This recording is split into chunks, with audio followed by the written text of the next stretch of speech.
오늘 스튜디오에 어렵게 귀한 두 분을 모셨습니다. 세월호 참사 희생자코 문지성 양의 아버님과 어머님이신데 두 분 모두 세월호 유가족들의 방송인 416TV에서 활동하고 계십니다.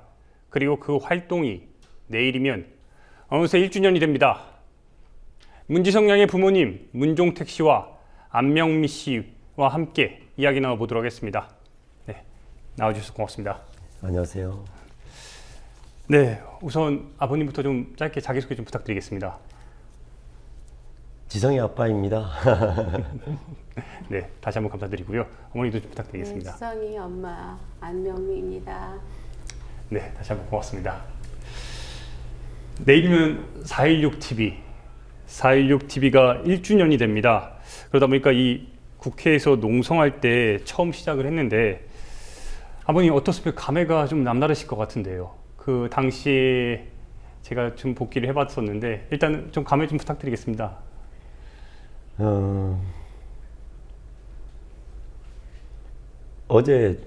그제 현장을 갔다 와서 아이들한테 사실 용서를 구하러 갔습니다.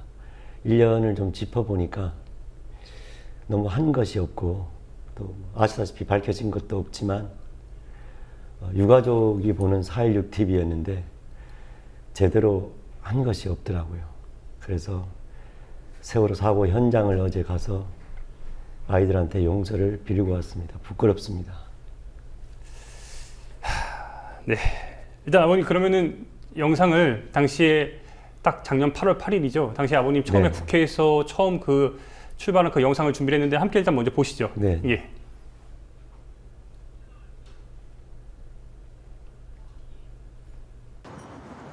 (416TV가) 시작이 되었고요. 저희 416 방송은 엄청나게 많은 인력과 엄청나게 많은 물질적인 공세 속에 이렇게 시작이 됐습니다. 인원은 3명이고요. 시작은 작지만 끝은 반드시 진실이 규명이 되는 그런 답을 가지고 달려가는 TV이고 유가족들이 만들고 있는 겁니다. 오죽했으면 여기까지 와 있는 건가를 우리 언론들이 한번 지켜봐 주시고 서툴고 부족하고 망가지는 그런 장면들이 있더라도 진실과 진상 그 이전에 사실 그대로가 전해지는 우리 416 방송이 되기를 소망하며 힘겹게 이 방송을 보시는 분 끊어지더라도 포기하지 마시고 끝까지 응원해 주시고 정말로 있는 그 모습 그대로를 여러분들께 보여드리고자 합니다.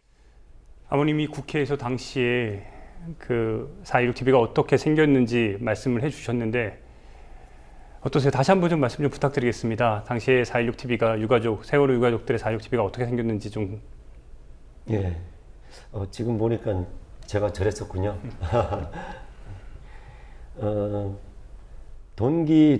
시작한 동기는 이제 주위에 우리 기록위의 김종천 사무국장님이 계셨고요. 카메라를 저렇게 들이댄 이유는 이 땅에 1%도 안 되는 그런 권력층, 오로지 권력을 향해서 달려가는 전문 지식인이 아닌 정권을 위해서 달려가는 그런 분들이 세월호 유가족들이 그 국회의사당 앞에 많이 모여 있었는데 쳐다보질 않아서 유일하게 지켜보니까 그 당시에 많은 언론들 카메라들이 있었는데 카메라가 들이대니까 목례를 하고 인사를 하더라고요. 저거다. 그래서 카메라를 대니까 인사를 하더라고요. 참 대단하신 분들이에요. 지금도 역시 마찬가지고 변하지 않을 것 같습니다. 그 아버님이 당시에 그 국회 그러니까 정문 입구에서 저렇게 다 계셨던 건데 300명의 국회의원들이 지나갈 때 그 카메라가 없으면 그냥 지나가고 카메라가 있으니까 그제서야 인사를 했다는 거군요. 그렇죠. 뜻이 있는 분들은 카메라를 대지 않아도 와서 인사를 하시는데 굳이 여당 야당을 가르고 싶지 않아서 제가 이렇게 국민TV 방송인에서 말씀드립니다. 아버님 영상을 하나 더 봤습니다. 지난번에 아버님 직접 편집하고 만든 그 특집 방송이죠. 대한민국에서 세월호 유가족으로 산다는 것이란 그 영상을 봤는데 제가 전해 들은 바로는 2달 동안 직접 이걸 편집하고 직접 다 만드셨다고 들었습니다. 근데 제가 보면서 1시간이 넘는 영상을 보면서 저도 좀 참 눈물이 나서 좀 힘들었는데 아버님 어땠습니까? 그 영상들을 편집하고 준비하는 과정들이 좀 남달랐을 것 같은데. 지금 이렇게 솔직하게 말씀드리죠. 이렇게 보시다시피 이렇게 좀 많이 여유였는데 이 계통에 계시는 분들은 이제 아십니다. 그 어떤 예를 들면 어머님들이 한 번 우시면 저는 영상물을 계속 반복을 해서 계속 반복을 해야 되니까 사실 그 시간이 굉장히 많이 흐르고 한 5분 만들다가 바깥에 나와서 쉬어야 되고 10분 만들다가 나와서 쉬어야 되고 그래서 참 어떻게 지금 가끔씩 보면 꿈만 같습니다. 그 만든 것이 좀 많이 울었습니다. 예, 그러다 보니까 참 어느 장면 하나하나 저도 좀 놓칠 수가 없어서 더 유심히 봤는데 그 아버님 1년 동안 어떻게 보나 씨, 성훈 누나 보나 씨를 포함을 해서 아버님 그리고 다른 분들이랑 같이 세 분이서 출발을 했던 건데 이건 좀 외적인 부분인데 그 촬영 장비들을 지금 제가 들어보면서 보니까 아버님 상박대를 가방에 우측고 굉장히 어렵게 지금 제작을 하고 계신데 어떻게 제작하는데 어려움은 없으세요? 그 부분 좀 궁금한 점이 많은데. 예, 저희 416TV는 초창기에 굉장히 1년이 되는 시점까지 많이 어려웠습니다. 어렵다는 거는 장비는 우리가 82년도인가요? 소위 그 파동이 일어났을 때 파리쿡이라고 하는 그런 어머님들 회원들이 장비를 다 준비를 해주셨고요. 또 개인적인 그 독립 PD, 김대현 PD님 등등 해서 대한 언론들이 옆에서 많이들 도와주셨습니다.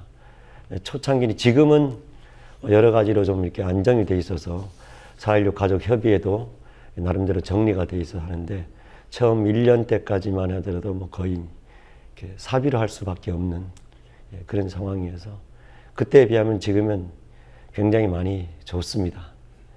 아주. 아버님 제가 현장에서 세월호 취재 현장에서 아버님 너무 많이 자주 뵈가지고 참 그때 더 도움 못 드린 게 참 죄송합니다. 아까도 말씀드렸지만 예. 박성호 군의 누나 박보나 씨도 함께했고 3명이서 출발한 이제 416TV가 현재는 몇 분이서 도움을 주고 계시고 근래 보니까 어머니도 굉장히 그 편집 활동이라는 거 굉장히 도움 주시고 계시던데 어떻습니까? 지금 현재는 몇 분이나 같이 동참해 주시고 계신가요? 어머니가 좀 말씀 부탁드리겠습니다. 2사람이에요. 총 2사람이에요. 총 2사람이라 하시면 네, 다 이제 학교로 돌아갔고요. 원래 이제 같이 하셨던 김중천 지금은 국장님으로 사무국장님으로 기억 저장소로 이제 자리를 옮겼어요. 그래서 이제 저하고 지성이 아빠하고 딱 둘이 합니다. 어려운 점은 없으세요? 물론 이제 학생들이 이렇게 도와주다가 없어지고 이제 제가 이제 확실하게 투입이 되니까 제대로 도와줄 수 있을까 하고도 겁도 났고 쫓아다녀야 되고 힘들더라고요 생각보다. 그렇죠. 예.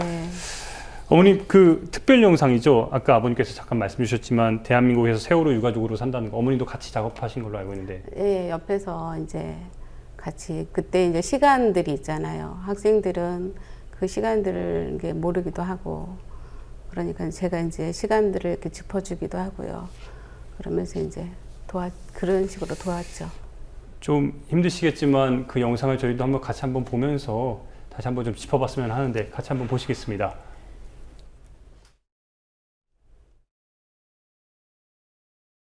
커튼이 이만큼 젖혀졌다는 거는 지금 거의 수직이란 말입니다. 롤러코스터 위로 올라갈 때보다 더 짜릿합니다. 우리 반 아이들 잘 있겠지요? 선상에 있는 애들이 무척이나 걱정됩니다. 진심입니다. 부디 한 명도 빠짐없이 안전하게 갔다 올 수 있도록 예수님의 이름으로 기도드렸습니다. 아멘. 야, 너 아빠 통화 한번만 하면 안 돼?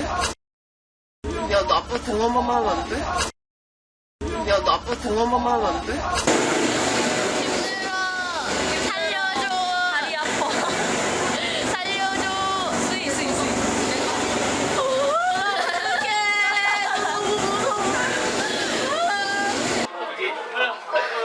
지금 이 상황은 지금 기울어지고 있습니다. 나 핸드폰 어디 갔는지 안 보여. 페이스북에 올리면 존나 재밌겠다. 아빠, 으아, 나 듣기 싫어. 야, 물드럼에 존나 재밌겠다. 아, 진짜 물들어가면 진짜 우리 나가야 돼요. 엄마한테 전화해볼까? 엄마, 나 마지막 있으니.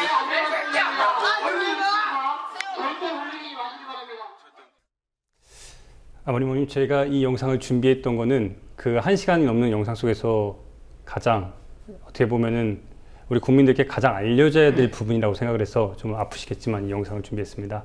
죄송하고요. 그 지성 이야기 한번 해보겠습니다. 예, 어떤 친구였습니까? 문지성 양은? 우리 지성이는 좀 특별했어요. 제가 5남매를 뒀는데요. 다른 아이들하고 좀 달랐어요. 좀 특별히 좀 개성이 있다 그럴까? 처음에는 좀 생각이 좀 달라서 특이하다라고 생각을 했는데, 아, 그게 얘구나. 그거를 이제 우리가 이제 받아들였어요. 생각이 달랐고, 이렇게 행동도, 남들하고 똑같이 안 하더라고요. 그 옷도 남들이 안 입는 거를 지가 입어보고, 그런 식으로 특이했어요. 제가 지성이 사진을 몇 장을 많이 봤는데 좀 이런 말씀 그렇지만 상당히 미인 예뻤는데, 그러다 보니까 문지성 양이 스튜어디스로 꿈을 꿨다고 들었습니다. 네. 두 가지를 꿨어요. 이제 연예기획사에서도 이렇게 오라고 손짓해서 한번 가서 또 테스트도 받아본 적이 있거든요.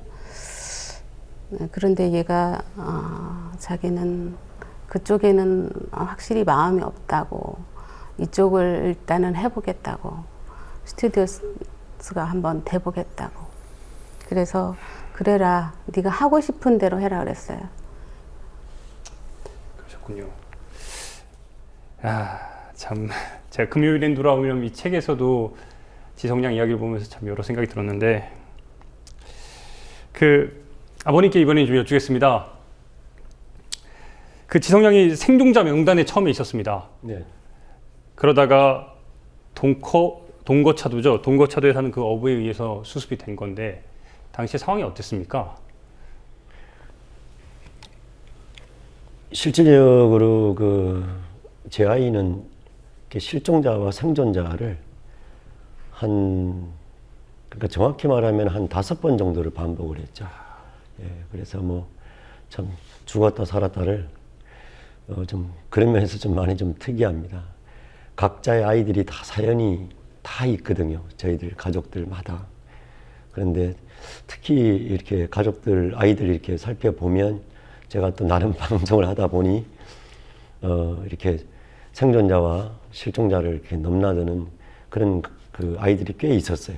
근데 그 중에서도 너무 많이 반복이 돼 있고, 이제 나중에 그런 것들은 제가 이렇게 섬들을 다니면서 이렇게 왜 그렇게 되었는가를 제가 밝혔고, 또 증거물도 가지고 있고요.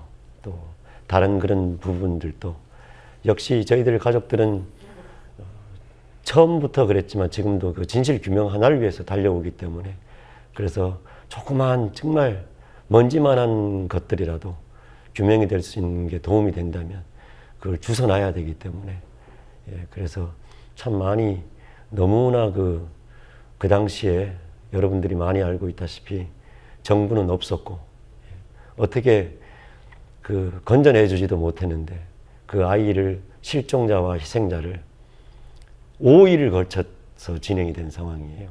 결국 그 5일이라는 기간 동안에는 대한민국의 그런 언론들이 합세를 해서 이제 그런 상황이. 그러니까 이야기를 들으니까 제가 살펴본 바로는 아버님께서 당시에 KBS였죠. 네. 지성 양의 이름이 생존자가 됐다가 네네. 갑자기 희생자가 됐다가 그걸 반복한 그 과정이 있다고 그래요. 그래서 아버님이 하도 격분해서 그쪽에 항의 전화도 계속해서 하고 또 바뀌고 이런 것들이 있었다 그러던데. 네네. 자막 처리를 이렇게 지금 보니까 이제 방송 시스템이 어떤 입력을 해놓고 스위치로 터치가 되면 이제 계속 올라가는 그런 시스템이었던 것 같아요. 지금도 그런 걸로 알고 있는데 당번이 좀 바뀌다 보니까 처음에 그렇게 어렵게 그걸 고쳐놓으라고 그랬는데 그 숫자에 대한 관할은 해경 관할이더라고요. 언론, 방송이 관할이 아니고 방송국에서 마음대로 숫자를 좌지우지 못하는, 해경에서 이 숫자가 1이면 1 이야기를 해야 언론에서 내보내는. 그런데 그렇게 되다 보니 수정을 해달라고 아이의 부모가 직접 이야기를 해도 방송국에서 손을 못 하겠다. 그래서 이제 여러 가지 시간이 흐르는 와중에서 싸워가면서 우리가 알고 있는 모든 방송국에 일일이 전화를 다 해서 교체를 했는데, 그게 하루 지나면서 당번이 바뀌어서 새로 고쳐진 게 아니고 옛날 게 또 다시 올라가는. 참 지금 생각해도 손에 땀이 나고 그런 일이 없어야 되겠죠. 예, 죄송합니다. 같은 언론인으로서 참 제대로 확인을 못한 게, 당시 상황을 다시 한번 돌아보면은 아버님 책에서도 밝히셨듯이 박근혜 대통령과 직접 통화도 하고, 그리고 당시에 그 어떻게 보면 지지부진한 그 진도체육관에서의 상황에서 굉장히 주도적인 역할을 많이 하셨습니다. 당시의 상황은 어땠습니까? 어떤 마음이었습니까? 대통령과의 통화를 하면서. 그때 방송이니까 대통령께 이제 질문을 드렸죠. 두 가지 질문을 드렸는데 두 번째 질문을 하기 위해서 첫 번째 질문을 했던 겁니다. 대한민국 주인이 누구냐고. 그래서 순간 주춤하시더라고요. 국민이라고. 정확히 알고 계셨어요. 다음 그 질문을 위해서 대한민국의 미래는 누구냐라는 질문을 했죠. 그래서 지금도 분명히 이렇게 말씀을 드리지만 대통령께서 우리 학생들, 젊은이들이라고. 제가 그 질문을 왜 드렸느냐. 아이들을 건져내지 못하면 대한민국 미래가 없다는 뜻이었거든요. 그래서 제가 감히 대통령께, 지금의 입장에서는 당신께, 당신이 이 나라의 주인이고 수장이니까 국가를 책임져야 할 의무가 당연히 있기 때문에 이 나라의 미래는 누구냐, 학생들이라고 대답을 하셨는데 미래가 없다고 인정이 된 상황이 돼버린 거죠. 거기에 대해서 지금도 묻고 싶습니다. 대한민국 미래 있는지 지금도 계속 묻고 싶어요. 네, 아버님도 말씀하셨더니 어머니 보시기에 아버님 많이 1년 사이에 많이 예, 변하신 것 같은데, 일단 겉모습도 그렇고 특히 머리가 1년 전에 8월 8일 방송 보면 머리가 많이 네. 하얗게 변하시는데 어떻습니까? 옆에서 보시기에. 속상하죠. 너무 그렇지 않아도 뭐 왜소했는데 완전히 너무 많이 빠져서 옆에서는 어떻게 할 수도 없고 속상할 뿐입니다. 그래도 아버님 이렇게 보면은 백팩에 가방에 네. 상박다 메고 항상 다니시는데, 그걸 어떻게 메고 다니는지 모르겠어요. 그 진짜 무겁던데 깡인 것 같아요. 그러니까 지금까지 이렇게 끌고 오고 버텨내고 집념이 아주 대단합니다. 밥 안 먹고도 방송을 합니다. 어머니께서는 카메라를 원래 다루시지 못하셨죠? 예, 전혀 편집도 못했고요. 카메라도 만질 줄도 몰랐고 두 개 다 완전 제로에서 시작을 했습니다.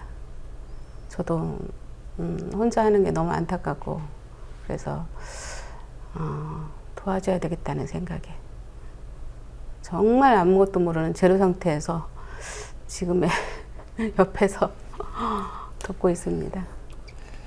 어머님도 건강 같이 조심하시고요. 예, 제가 여기서 계속 응원하겠습니다. 그 아버님께 이번에 한번 좀 여쭈겠습니다.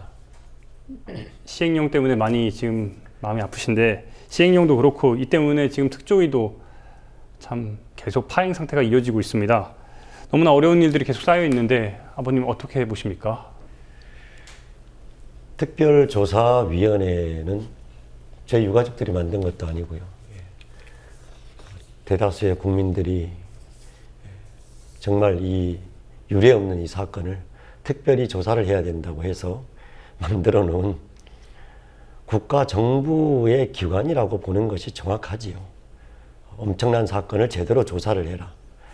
지금의 형태는 단적으로 말하면 특별히 조사를 하지 못하게 하는 조사위원회라고 하는 것이 아마 정확한 답변일 겁니다. 잘 아시다시피 뭐 예산도 그렇고요. 아직 인력도 얼마 전에 이제 뭐 한 30명 정도 별정직으로 뽑았지만 우리 국민들께서 아직 잘 모르세요. 그 파견 공무원들까지 다 들어오려고 그러면은 이번 11월 달이 돼야 인원 구성이 다 됩니다. 그 실질적으로 특별조사위원회가 제대로 조사가 진행이 되는 시점을 제대로 본다 그러면 인원이 들어와야 무슨 일을 할 거 아닙니까? 제가 보고 그래도 관심이 있는 국민들이라고 보면 세월호 특별조사위원회 시작은 올 11월 달 중순쯤에 직원들이 다 갖춰져 있는 그게 출발점이 정확하다고 생각이 들고요. 그런 기관이 이런 것들 가지고 계속 싸우는데 사실 다 불필요한 것입니다. 오로지 감추려는 자와 밝혀내는 자의 싸움이기 때문에 반드시 밝혀내야 되고 밝혀져야 되고 그것이 곧 아까 말씀드린 대로 이 나라의 미래가 달려있는 거거든요. 더 이상의 유가족들이 존재하지 않는 우리나라 좋은 나라가 정말 되고 싶으면 반드시 밝혀져야 된다고 생각을 합니다. 한 가지 더 있는데 세월호 인양이 남았습니다. 예, 지금 저도 다현 부모님을 계속 취재를 하고 있는데 오늘도 청와대와 홍대 그리고 광화문에서 계속 1인 시위를 하고 있고 정부가 지금 발표한 건 중국 업체를 지금 선정을 했는데 어떻게 보십니까, 아버님? 이렇게 지금 미수습자 가족들이 이렇게 지금 거리에 계속 서야 되는 게 참 묻기조차 죄송한데 참 글쎄요, 이렇게 질문을 하셨지만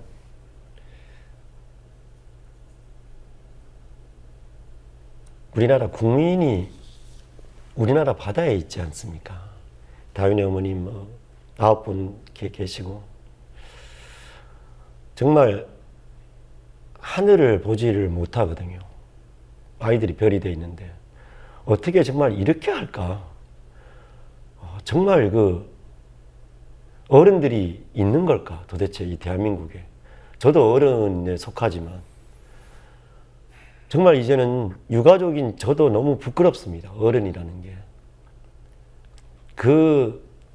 남아있는 우리 가족들, 우리 국민들, 우리 바다에서 그걸 그냥 방치하다시피 지금 이제 모 방송에서 세월호의 수중 모습을 나간 적이 있지만 그 유실 방지 자체도 제대로 해놓지도 않은 그 상황에서 인양 자체를 외국 업체에 국내에서도 얼마든지 진행을 할 수가 있어요. 우리 국민은 한번 마음을 먹으면 금모으기 운동도 했고요. 어떤 어려움도 다 이겨냈던 우리 대한민국입니다. 세월호 인양 얼마든지 저희 대한민국이 할 수 있어요. 업체가 중국 업체로서 정해졌으니 그것도 생색을 낸다고 한 2개월 땡긴다고 그 기간이 내년 7월 달이에요. 원래 제대로 했으면 올해 가을쯤 건져야 됩니다. 저희 국민들이 지금이라도 뭉치면은요, 올해 건질 수 있어요. 다 됩니다. 다 나와 있거든요. 조사하는 것들 언론들이 가지고 있고요. 해수부가 가지고 있고 해경도 해체가 됐지만 나름 정리가 되어 있고요. 저희 가족들도 다 준비가 되어 있습니다. 정말 지금이라도 관, 민, 유가족이 합쳐서 진실규명 이전이라도 정말 인양만을 위해서 하나를 위해서 제대로 해보자고 한번 해보시면 다 달려들면 저는 할 수 있습니다. 우리 남자들은 특히 알고 있어요. 예비군 훈련 가서 하루 종일 할 거 30분이면 우리 예비군들 끝내고 집에 돌아갑니다. 똑같아요. 자신 있습니다. 예, 알겠습니다, 아버님. 한 가지만 더 여쭙겠습니다. 내일 일주기다 보니까 마로니에 공원에서 1주년, 그러니까 4.16TV 1주년 행사를 하시는데 관련해서 짧게 좀 한 말씀 좀 부탁드리겠습니다. 1주년이 아니고요. 네. 부끄러워서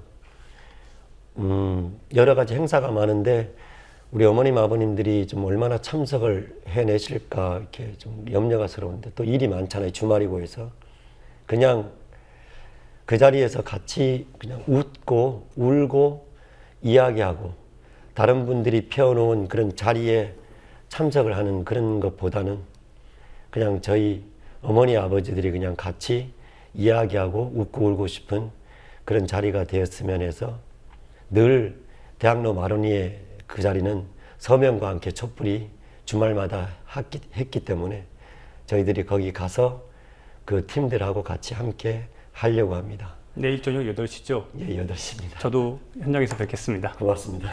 네, 아버님 오늘 말씀 여기서 어머니 오늘 여기까지만 듣겠습니다. 나와주셔서 다시 한번 고맙습니다. 감사드립니다. 감사합니다.